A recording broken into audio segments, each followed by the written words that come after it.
y que la veo con toda nitidez. Y esa persona, ante su sorpresa, ante su asombro, me dice que en efecto es una de las fotografías que yo he enviado en pleno rodaje a España. Continúa la experiencia y, digamos, en cooperación con uno de los compañeros del rodaje, yo paso, entre comillas, en ese vuelo maravilloso, fascinante, ingrávido, casi de cristal por Madrid, penetro en una casa que jamás he visto, que nunca he conocido, y descubro en las paredes, en la casa, una serie de cosas que yo ignoraba en absoluto y que después a ese compañero del rodaje yo transmito cuando se ha terminado la experiencia, y este hombre ratifica plenamente que efectivamente esas cosas están ahí. Hablo con unas personas que tampoco conozco, que le describo a este compañero de la filmación y efectivamente son así. Y por último, dentro de estas experiencias absolutamente increíbles, alucinantes, yo tenía un deseo personal, muy íntimo. Yo he escrito bastante y tengo una gran afinidad por Jesús de Nazaret. Me había propuesto antes de la toma de la ayahuasca, si fuera posible, ver a Jesús de Nazaret. Yo me lo imagino, por supuesto, de una manera, pero quería tener una cierta gracia de ver a este maravilloso personaje. Me veo volando hacia las estrellas, abandono casi la atmósfera y me encuentro con una poderosa luz que yo identifico con un ovni, pero no me dejan entrar. Quedo detenido a una cierta distancia de esa poderosísima luz, brillante como un arco voltaico, y empieza a descender, a salir de ese lugar una cadena de personas, de personajes, que casi no me da tiempo a identificar.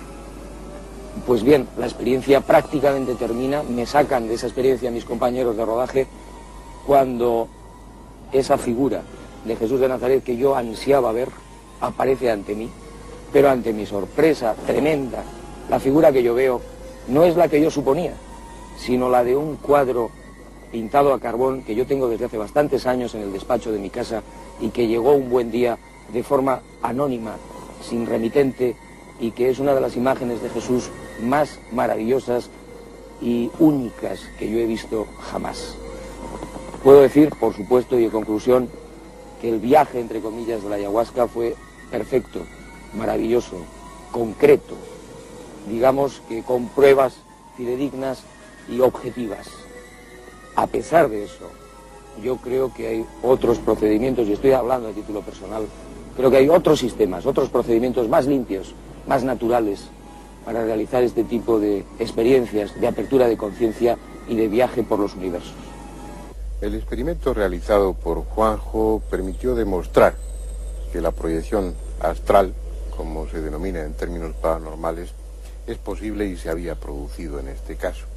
Ya fuera un fenómeno de evidencia que su inconsciente dramatizó como un viaje, o porque viajara realmente, porque su conciencia se trasladara a miles de kilómetros en unos instantes, lo cierto es que bajo el efecto de la ayahuasca supo lo que en condiciones normales no podía saber. Esto es, qué objeto se había depositado en una habitación de una casa en el País Vasco, en otro continente. Además, durante la realización de ese viaje, Juanjo visitó una casa que hasta ese momento desconocía, no había estado físicamente nunca en ella, y vio a una persona que igualmente no había conocido hasta ese momento. Casa y persona que luego describió minuciosamente y que fueron identificados, sin lugar a dudas, por uno de los miembros del equipo que era el que le había encargado esa parte del experimento. Por lo que se refiere a esa contemplación de Jesús, nada podemos decir, puesto que no hay forma de verificarlo objetivamente. Pero sí quedó claro, al menos a nuestro juicio, que efectivamente la ingestión de ayahuasca produce en el cerebro capacidades que en condiciones normales no tiene o que están aletargadas. La cuestión es si, como decía Juanjo al final del relato de su experiencia, si es conveniente o no la ingestión de la ayahuasca, alguna sustancia para alcanzar esos estados de apertura de conciencia, por llamarlo de alguna manera. Hay otras vías que ciertamente implican sacrificio, esfuerzo, dedicación, pero que se compensan con eso, que son experiencias realizadas limpiamente. El que personas que no han alcanzado la madurez o el equilibrio necesario deban tomar la ayahuasca para tener experiencias de este tipo es algo que debe decidir cada uno. Y es ese el aspecto, o mejor uno de los aspectos, que menos atractivos resultan de la comunidad del Alto Santo. No se tiene en cuenta el estado psicofísico de quienes toman la ayahuasca. Incluso los mismos niños, hijos de los miembros del grupo, son inducidos a tomarla. Y es evidente que las consecuencias son en su mayoría aún desconocidas. En esta ceremonia, que se celebra cada 8 de diciembre, participan numerosas personas. Tal vez con una intención loable, todas ellas tomarán el santo daime, esa mezcla de ayahuasca y sichotria, y lo harán ciegamente, sin saber los efectos inmediatos y futuros, sentándose a lomos de un caballo que tal vez camine por senderos distintos a los que el jinete pretende. Nadie les advierte, por ejemplo, que la ayahuasca contiene también inhibidores de la monoamina oxidasa, sustancias incompatibles con muchos fármacos de uso común y con varios alimentos, capaces de producir, en caso de mezclarse con ellos, reacciones a veces muy graves.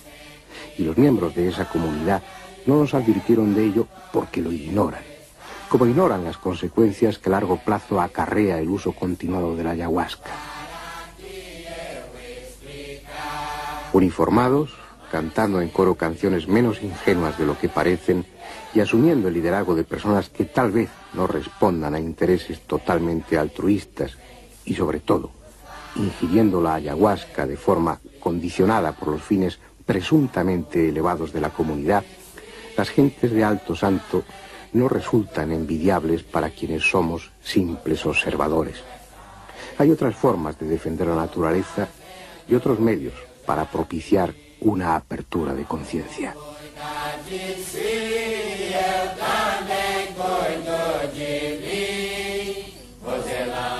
Allá lejos, en la selva profunda de Brasil, de Perú o de Bolivia, algún ayahuasquero estará cociendo en este momento la soga del muerto. Y lo hará en solitario, como siempre ha sido. Antes se habrá preparado concienzudamente, habrá guardado días de ayuno y habrá meditado sin prisa sobre cuál es el objetivo para el que esta vez toma la ayahuasca. Posiblemente para diagnosticar a un enfermo grave, tal vez para conocer el futuro o para ponerse en contacto con los dioses, quién sabe si para sumirse simplemente en la contemplación de sí mismo. Pero lo hará libremente, conscientemente, responsablemente, sin arrastrar a nadie en su camino y sin dejarse llevar por otro interés que el que su condición de chamán le impone. Esto es, curar y ayudar aconsejando acertadamente a aquellos que lo solicitan. Aquí, en este lugar, en esta comunidad, todo es distinto.